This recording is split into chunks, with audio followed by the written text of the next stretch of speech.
really bad room for working. It's so distracted. I don't know. I don't work properly here. Yeah. So I work much better, and if I have got stuff that I have to write or focus on, I work much better in PDM.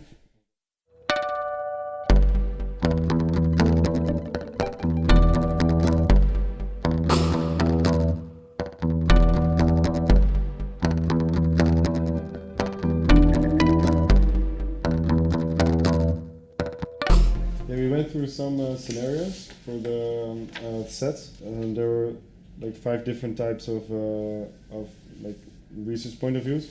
Like to have, like, for example, 2 spaces. And what's going to be in the setting?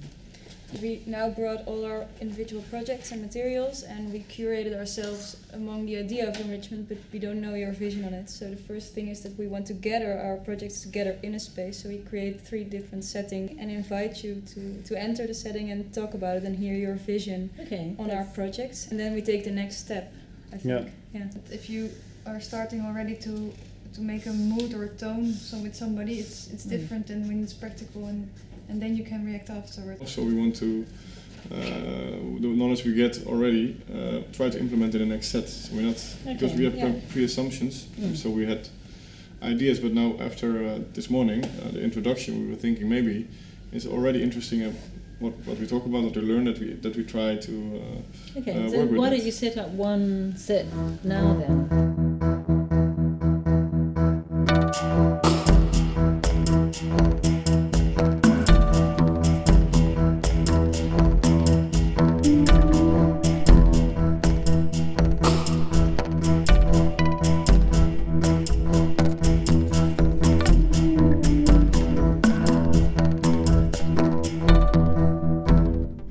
Playing around, that we also are thinking about Govert's chair. You can try it. There's also a moving element. You gotta sit down carefully. Yeah. Don't like that. When you got a sore leg, you get a Yeah. That would drive me crazy. So this is more about the having a moving chair is a good idea. Yeah. I'm not so sure about the moving feet. You have to try and figure out what people will do and what you want to do them. So you need to give them a chance to have a look at the materials, because of course they haven't seen it, and show them, what, you can explain what the materials are, but this is wallpaper, that's a one thing, and then say, when they've had a good look and had a play, and then you can say, could you fill in this form, and you can say, just sit wherever you like. Okay. No, I have my mother's a ballet dancer, and I've been made to sit up very straight, so I don't have an issue sitting in the normal. So I would definitely go for that. And I sit straight when I sit on the front of my chair and I sit straight. Yeah, this is interesting. That just feels low and hard and uncomfortable for a long time. So I spend a lot of time sitting down. So this is better. Okay, yeah. This one is a bit too dynamic. It's actually quite comfortable.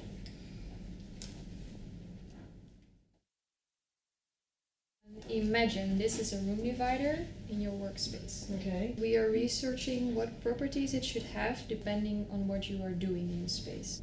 If it was something that was like there was elements of confidentiality, I would feel nervous. I think I'd feel quite exposed in terms of having an open discussion, I think. Yeah. Yeah, so this one by itself attracted a little bit too much of my attention. Yeah. So, yeah, this is better. Yeah, I like the look of that one. I like the colours there. Yeah. And the holes are small enough you can't actually see who's going by. I like that one. It's perfect for me. Yeah, it's perfect. You can't do the straight much. Yeah.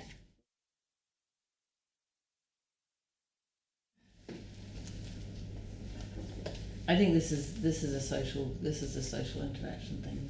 If we were discussing something, as we are, and you're sitting there listening, and you're playing, we might be fiddling and going, well, what are we going to do? What are we going to do next? And it's not annoying that somebody else is fiddling with it. And I think this is actually quite a good table for that.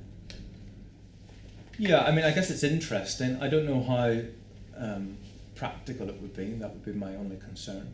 So I'd probably spend a lot of time fiddling with it, like this, probably. But it is more interesting than sitting sort of just at a normal desk. But I think it's very, I couldn't sit here and not touch it. Yeah. Or fiddle with it. It's nice. So why do you think this is? Do you think it's something bodily that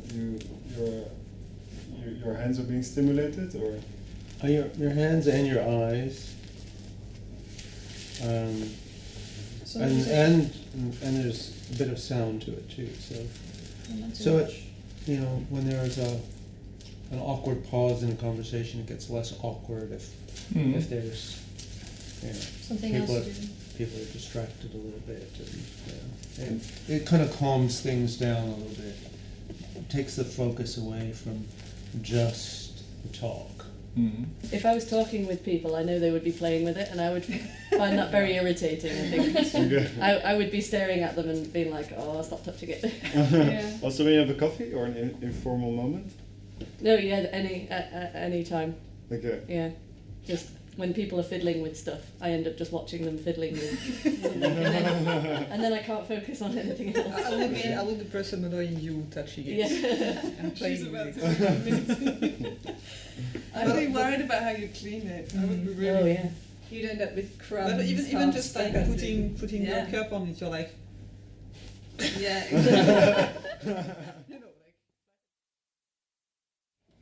You know what I'm going to say, don't you?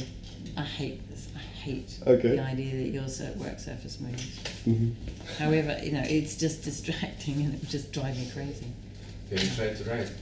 You can do whatever you like. I go, okay, my cup of coffee, okay, I'll do that. But why would I want to do that? Okay, and I'll write on it. I'm going. Okay.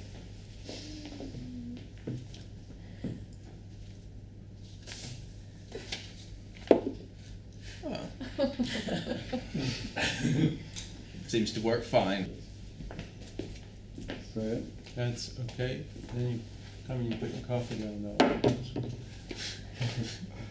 Then you like this and you launch your coffee.